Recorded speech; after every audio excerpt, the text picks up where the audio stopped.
Hello, it's the end of the day. I've been scribbling and reading. It was Edward Bennett Williams who was asked, what did it take to be a trial lawyer? And he said, a steel butt. In other words, to incorporate the details, the material that you need to analyze and then to argue about and then to cause an action, to carry the burden of persuasion, you got to know this stuff. And lawyers young and old mistake the ability to stand before people and speak for some kind of substitute for having the content of the argument inside of them so that they have mastered it on behalf of their client or clients to make a difference. I see it the same way elsewhere, though, not just the courts, in politics, and in personal behavior, too. Sometimes you have to investigate something, not the same way, but financial matters, family, doing something or other, those kinds of things. So it's always interesting then to turn to public life and look at how the people elected to represent us do their business. And I'm thinking of Representative Gruesome Green, as I call her. I'm fond of sticking people with the characteristic name that fits who they really are. And she filed, I think I have this right, today, articles of impeachment against Biden. And what is it for? Endangering the United States, for not handling the migrant crossing better.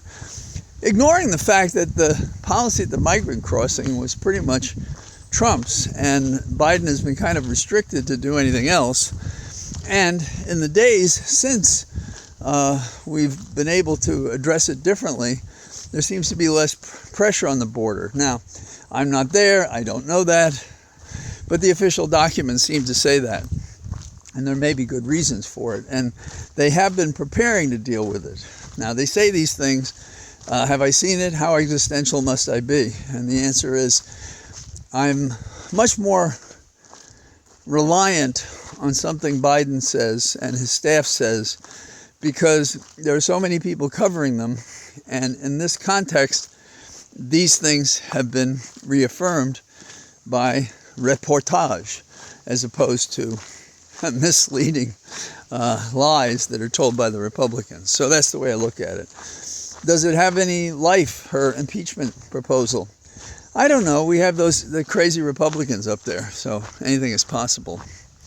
The question before the Supreme Court was one about, should social media be hemmed in some way or other, which is kind of following on the Article 230 question, which is the immunity of an entity that is hosting social media. To what extent should they be held responsible? And the court didn't have to deal with that issue because the question in which it came up, the case in which it came up, it was a pretty frivolous charge that didn't seem to have any connection between what they said was on social media and what happened in the real world. So we don't have a resolution from the court, and the people on the Hill are still talking about it. And if I could trust Congress not to intervene in such a way as to compromise communication, whether it be social media or otherwise, I'd feel differently. But I don't trust them. And these days, I'm not alone. Probably you don't trust them either. There are a couple of environmental things going on that are distressing and somewhat encouraging. So it's an interesting mixture. First up in my mind is the Colorado River. We've been talking about how because of droughts and so forth, it's fallen to lower levels, and the river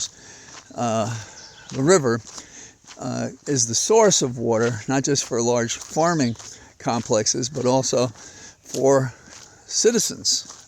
And the question is, how do we save this water enough so that it can be used without exhausting it? And this is the tragedy of the commons. I've talked about this before. The tragedy of the commons is, say you're in Boston and you have one cow and you put it out on the commons right there. No big problem. But then over time, more and more people do.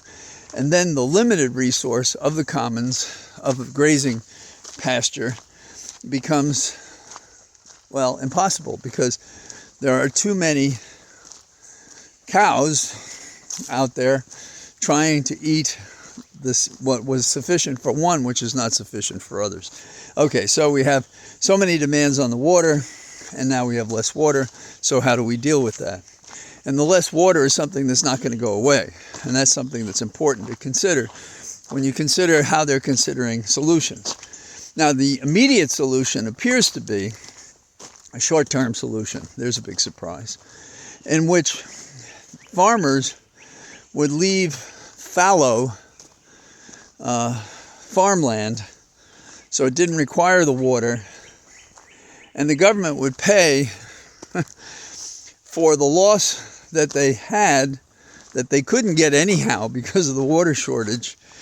And it goes something like this: anywhere from 2 to 3 million acre feet would be paid for, totaling $1 billion. You get that? So there are 326,000 gallons of water per acre feet. So you multiply those numbers and you see how huge is the question. So how can we go forward?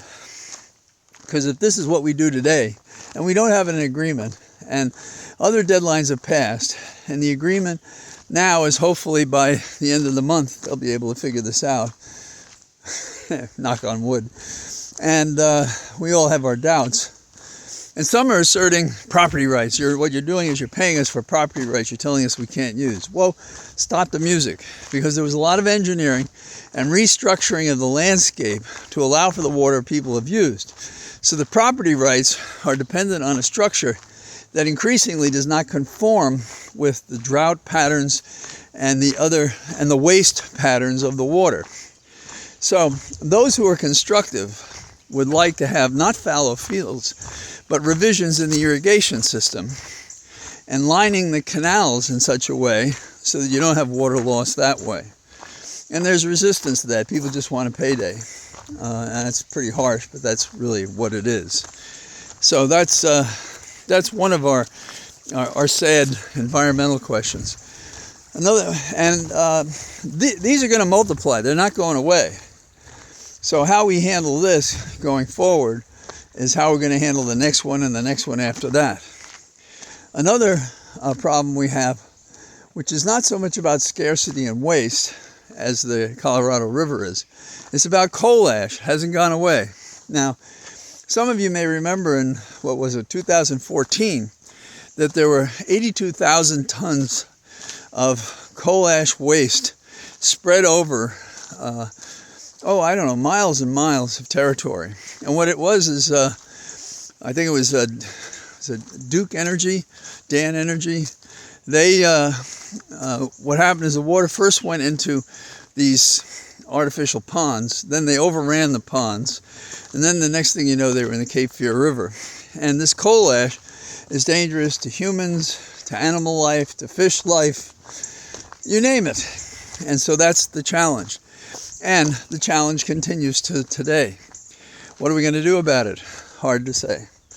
But they're trying. And the question is, they're going to start limiting these coal ash sites and requiring the kinds of measures that make a difference so that we don't spread this poison around. You know, there is this notion we can throw anything in the water, and I don't know, if you don't see it, it doesn't happen. It's insane.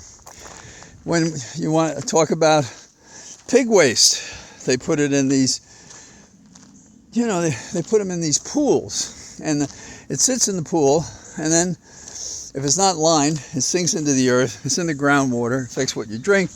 And if there's a nearby river, as there usually is, because that's how we locate things ever since the covered wagon and before. And so what happens is it goes into that water base. It introduces heat that didn't exist. It affects marine life. It affects the ability to have recreation in the facility, and on and on and on. Now, this is depressing stuff. But it's the most depressing and oppressive when the problem exists. It's undeniable. The remedies that exist are few, but obvious. And if we're not doing it, it ain't going to get better. Pardon my grammatical diversion. Some people don't like contractions either. The most famous contraction objection was made by Arnold Schwarzenegger. In the movie where he says, "I'll be back," he thought, probably because he studied carefully English, even though he has that accent, he thought he should say, "I will be back." And Cameron, who was his director, says, "No, I write the words and you act them." And so, "I'll be back" became the word because of the contraction. Okay, that was my digression. It's a beautiful day out. It's nice to be out. I enjoyed reading material, which I'm trying to look for the kinds of errors that do occur in cases, because I'm looking at a case for appeal and trying to help a client deal with it, and I believe there are good bases for it. We'll see if the judges agree with me and my client. So here I am in my Cathedral of Trees, and it is marvelous, the expression of the woodlands, if you will, when you go from brown as a dominant color and the skeletons of trees to a point where all of a sudden they're covered in green, and it's a brilliant green, and different birds come out, and you see geese coming and going, and we have larger animals, and there's one rabbit, I think, that trails me. He thinks I'm on his side. And so it's a marvelous tonic for the disastrous, dystopic context in which we see our government and many people affected by it. And when I was younger and I wanted to understand why my brother got a kick out of this program, SimCity, which I didn't have any interest in, I got the program and I played it, little cities and electricity and so forth. And then that bored me. And then I found out if you make certain bad decisions, the game got interesting. Like put an airport in the middle of the city. It was irresponsible, and maybe that's an indication I shouldn't be a mayor. I don't know. So here we are in our Cathedral of Trees, and I look forward to talking to you tomorrow. Bye-bye.